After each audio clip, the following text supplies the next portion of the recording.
Today on Biblical Higher Ed Talk, I sit down with Adam Porcella, Provost at Cairn University, to discuss keys to hiring mission fit faculty, the most important job of the Chief Academic Officer.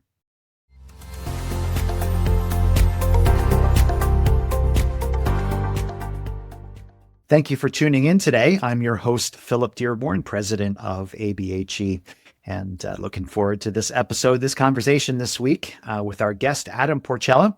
Adam is the provost at Cairn University in the Philadelphia area.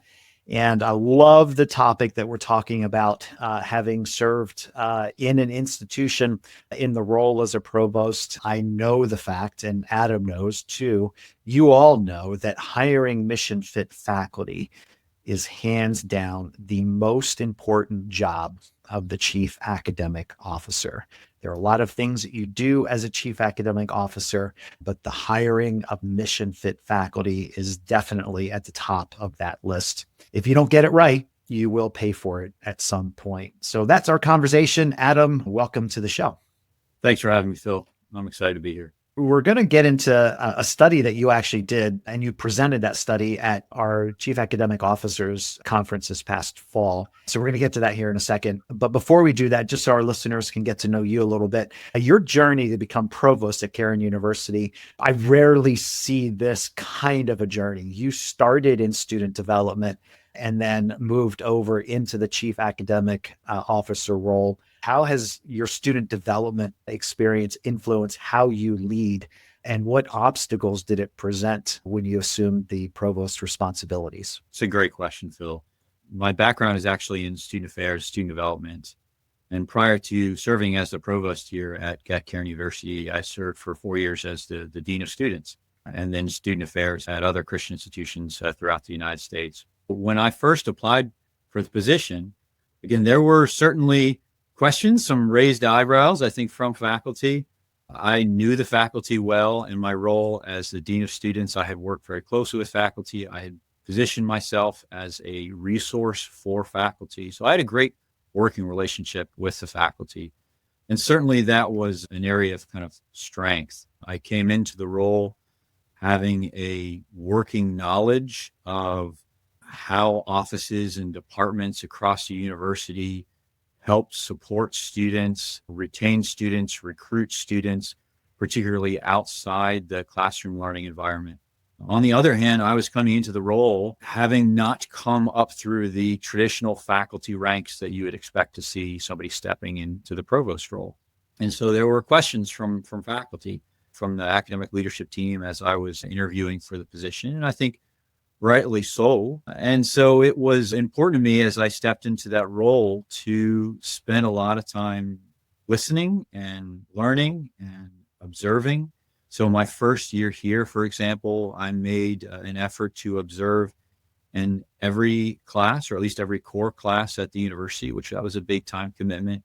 And I told faculty, because that can be a little intimidating for the provost to be sitting in your class, but I told the faculty, I'm here to learn. I'm not here to assess you as a teacher. I'm really here to get a better sense for the culture of the classroom and for the learning environment here at the university and for the core curriculum, of course, which is very important to us as an institution, both our Bible core courses and our gen ed. And then I spent a lot of time just sitting with and listening and getting to know the faculty.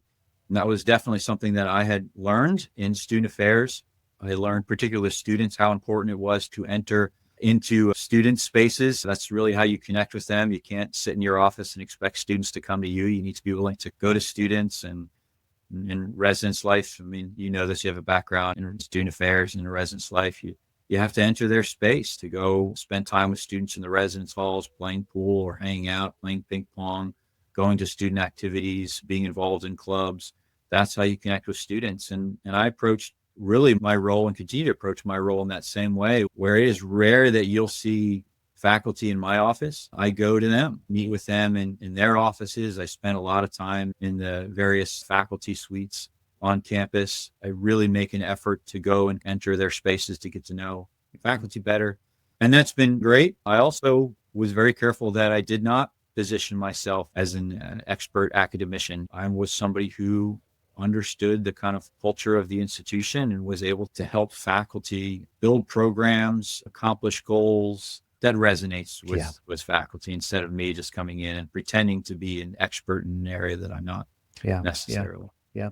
And I think it ought to be an encouragement to those of you who are listening, who are starting out in your leadership career, that there are multiple paths of advancement within higher education, that there isn't just this lockstep, hey, in order to be a chief academic officer, you have to have been a faculty member and kind of progress that way. And I think you can really leverage your student development experience, just like you shared. There are practices that you learned as you dealt with students that you're applying now with faculty, and you've been able to really establish yourself as an effective leader at Cairn. And God's got a great plan for you. So it'll be interesting to see kind of where it goes from here. So you recently presented, as I said at the top of the show, at our academic leaders conference. I have to confess that I wish all presenters would take the seriousness that you took this particular session. And after I heard it, I was like, man, we really got to get mileage out of this. You actually conducted a qualitative study where you did semi-structured interviews with 8 chief academic officers at a mix of Christian colleges and universities and Bible colleges. And you presented those findings. You have some great quotes, but you basically concluded with 8 very specific conclusions. So what we're going to do for the next 20, 25 minutes or so is kind of walk through each one of those 8 conclusions. I'll read the conclusion, and then you can provide some dialogue around the findings of this. And I kind of like this approach because we all want to say, okay, so what's the bottom line here? So I'm going to give you all 8 bottom lines of the study. You don't have to worry about the methodology and how it all happened. It's good, solid research. We're just going to give you the conclusions.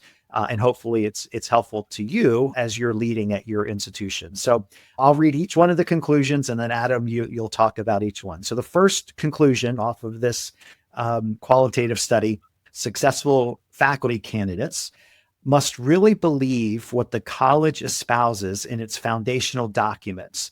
It's not enough for professors to not oppose the mission of the college. They should be all in. Talk to us about it. Yeah. As I jump into addressing that particular conclusion, just a tiny bit of background about the study, because it actually connects to this. It was about a year and a half ago where I was trying to recruit. It was a chemistry professor for the university. And, as the chief academic officer, a lot of what you do is recruiting. And I was having a hard time. In recruiting. We had a number of candidates, and probably about half a dozen that we had interviewed. And each of those candidates, they had really just kind of evaporated for one reason or another throughout the interview process, either because the candidate decided to go elsewhere or because we made an 11th hour decision to say, look, this person is just really not a good mission fit. And that really kind of got me thinking about a couple of things. One, we talk a lot around here, Cairn University, but also at Christian colleges and universities about mission fit and what is mission fit and how do we define mission fit. I'd like to say that I did all this research just for the leadership conference, but a lot of it was for myself, for my own professional development, and just trying to think through, I'm a relatively young provost. At that point, I had been in the job for about a year and a half. Where and how can I grow in this area? And of course, my first thought is, who can I learn from? That's kind of the genesis of this project, this research project. I'm a research methodologist, and the great thing about being a research methodologist is that you really have all the tools to address your own knowledge gaps. And this was something of a knowledge gap of mine. And so I spent a lot of time speaking to those who had been in my role for much longer than I had, and had been recruiting for a lot longer than I did. And it really focused on this question of mission fit and what is mission fit.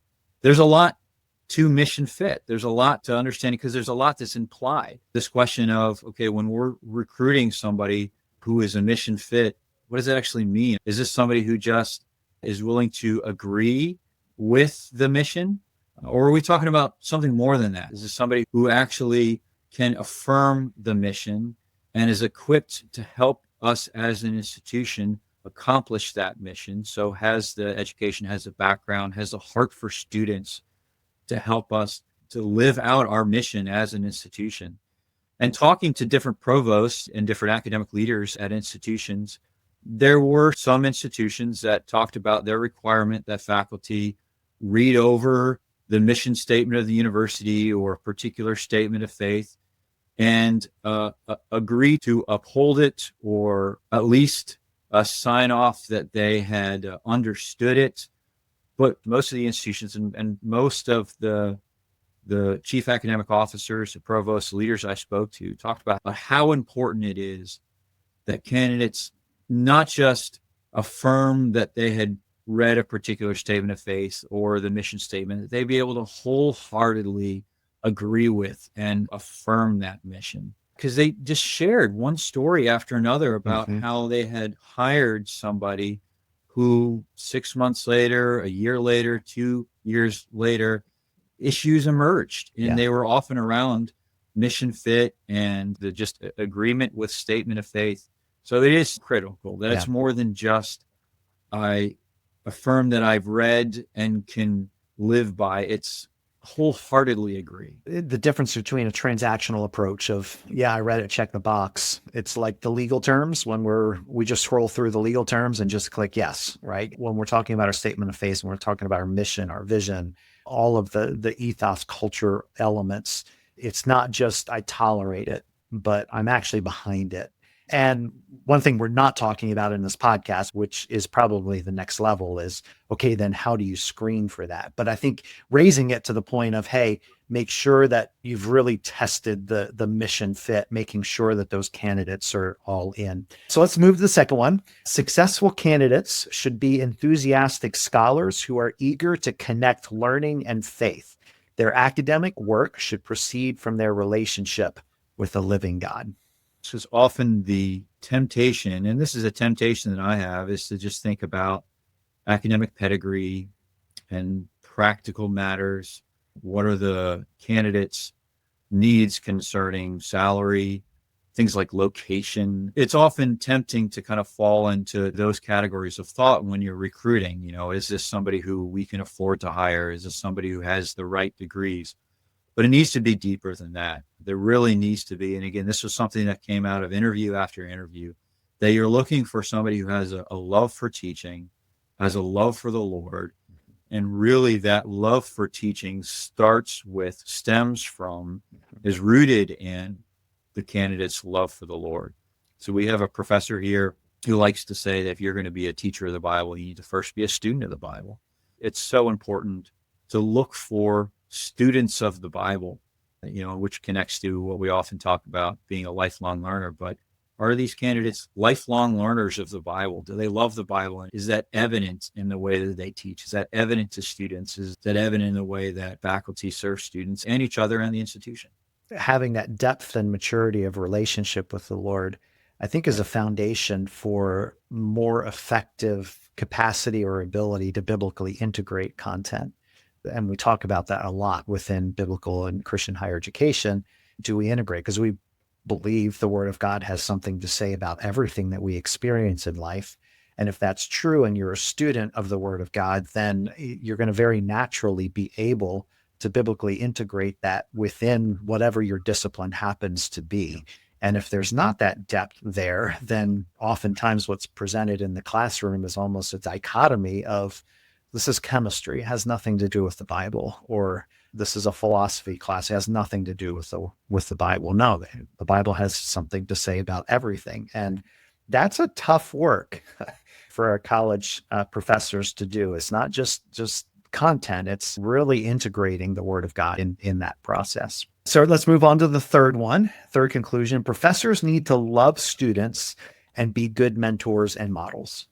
This gets at something that I know I talk with my faculty about a lot. I know a lot of provosts are talking with faculty a lot about, is the profile of the student in general.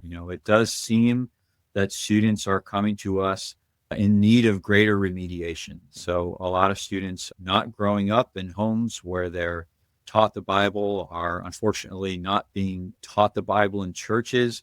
And so we have students who are coming to us and they have a desire to learn, a desire to grow, but really don't have a foundation of biblical knowledge. We have students coming in who, again, are relatively new believers, or even those who grew up in the church who probably couldn't tell you if Hebrews is in the Old Testament or the New Testament. And so it is so important that you look for faculty who have a heart for teaching the students they have in the classroom.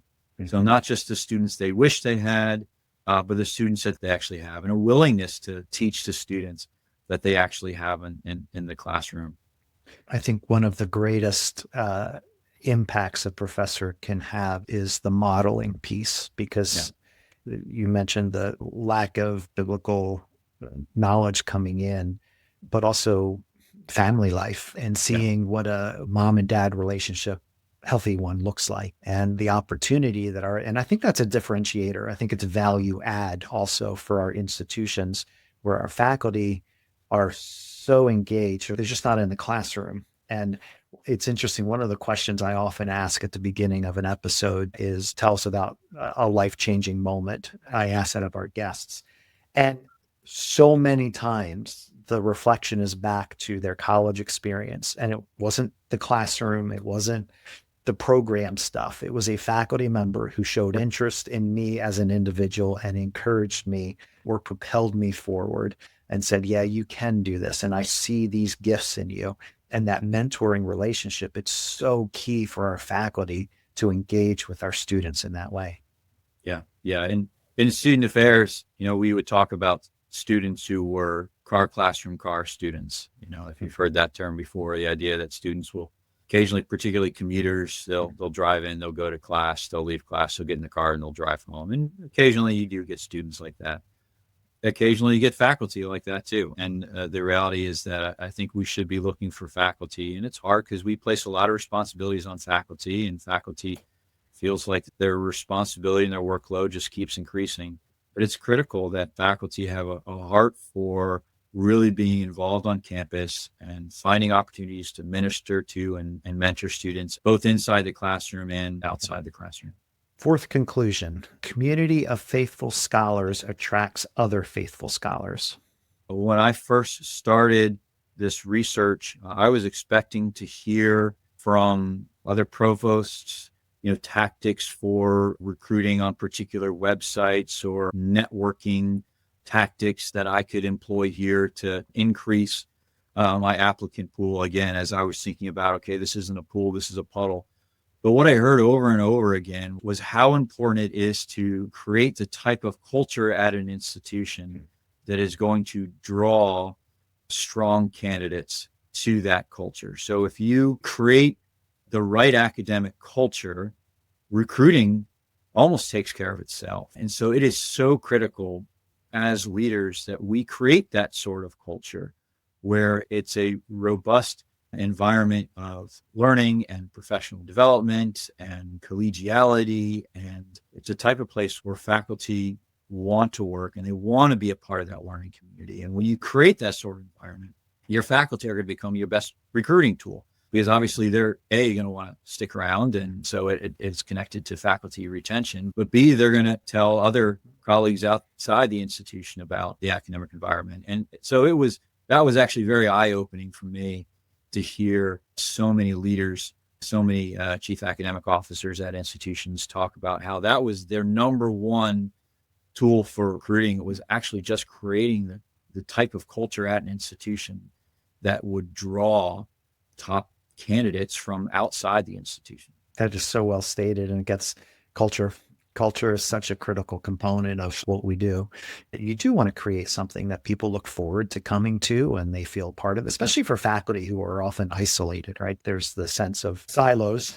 And we kind of create our own silos naturally in academia because we have disciplines, and I'm an expert in a discipline. And if you can create that environment of collegiality, of scholarship, of appreciation, hey, I can contribute to this bigger culture. Number 5, the board, administration, and faculty need to be involved in the oversight of the hiring and development of faculty members.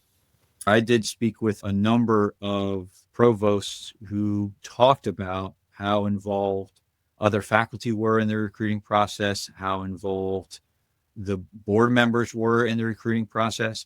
That is not necessarily the case at Cairn. Our board members are not actively involved in the recruiting of faculty. Of course, our faculty are involved in that. Our president is absolutely involved in that.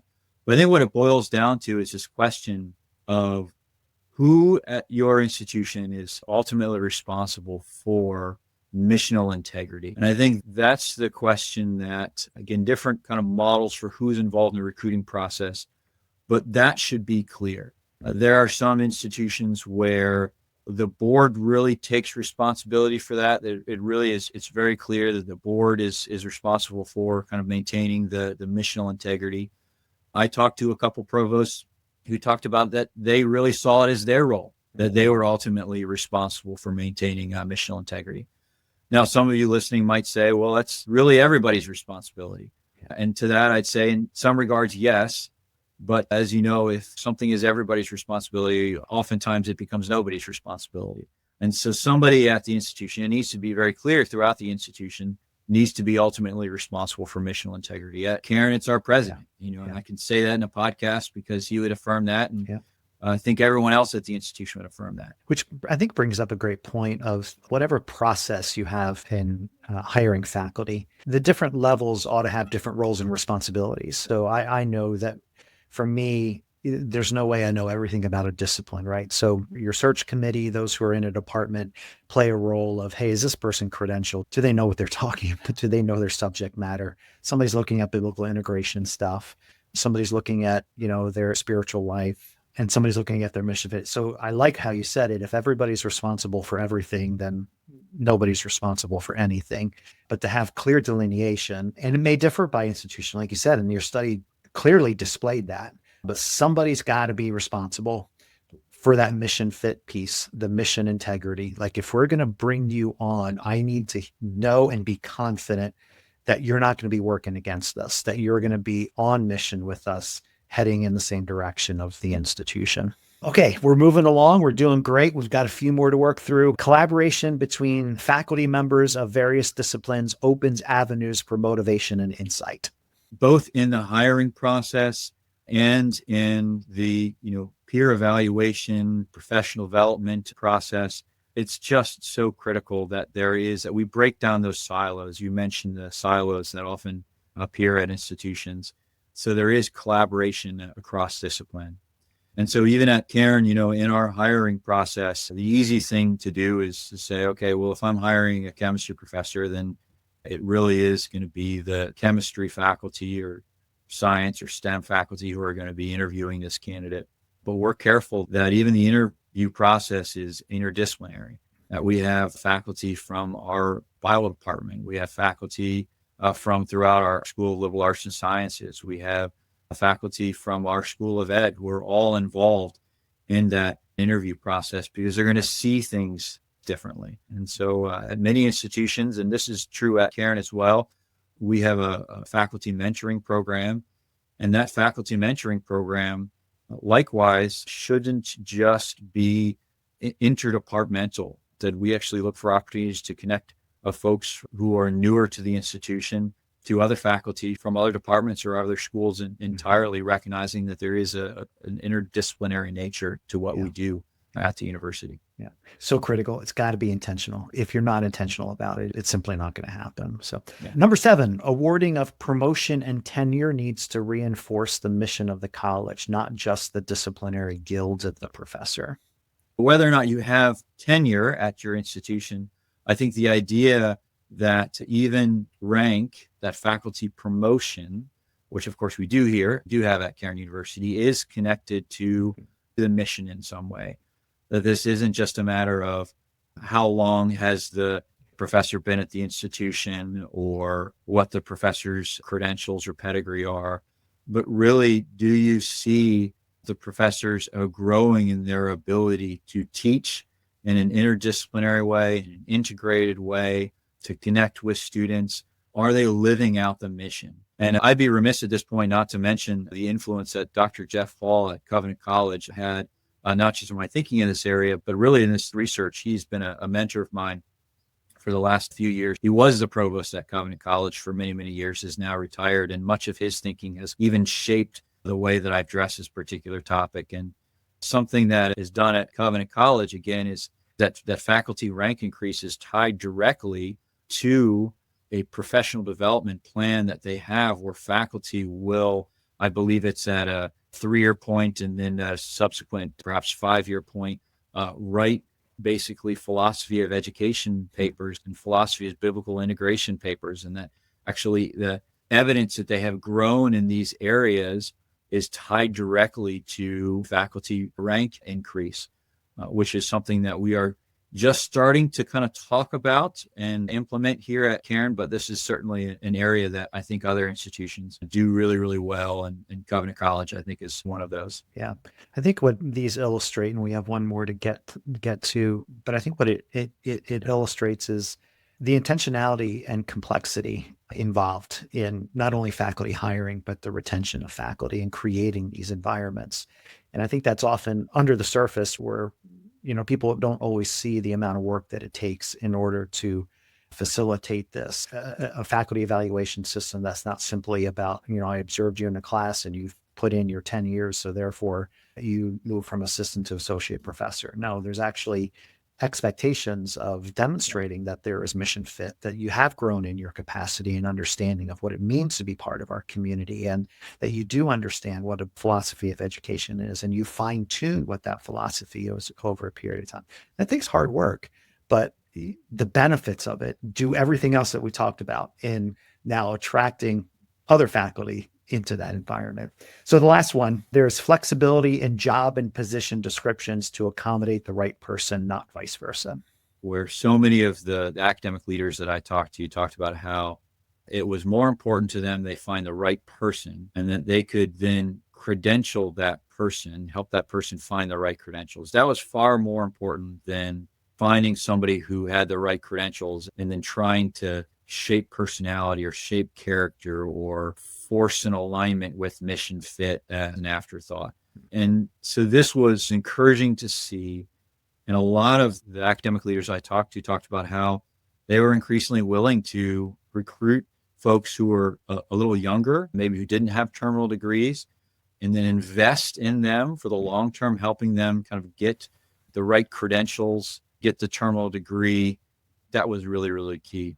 Another thing that a lot of the leaders talked about was just the reality that, we're all working at relatively, or most of us working at relatively small institutions. Mm-hmm. And the temptation when you have a position is to force a candidate in their kind of gift sets and their abilities and their experience into a particular position that you have with particular responsibilities, when that rarely works. The reality is that oftentimes when we find the right person, it can present an opportunity for us to shape the position or shape the role or shape the teaching responsibilities around the individual instead of doing the opposite. Yeah. It only takes one bad hire that you've hired off of credential and not anything else. It's something that you live with. Having sat there and that the puddle has only yielded one candidate, you start to compromise on, and kind of talk yourself into, they have this and maybe they could do that. And while it may fill an immediate need over time, you definitely will pay for it, and it'll hurt your institution for sure. Well, Adam, this was a great conversation. I really appreciate you taking the seriousness with this assignment. I think these are just gold for those of you who are chief academic officers to be able to apply to your particular situations. So thank you for sharing your wisdom and experiences with us today. Absolutely. This was a lot of fun. I hope it was helpful. Great. And I'm sure you're okay with it. We can put your email address in the show description if somebody wants to follow up with you on the study that you did and kind of the lessons learned. Definitely something that could apply to multiple situations. So until next time, stay kingdom focused.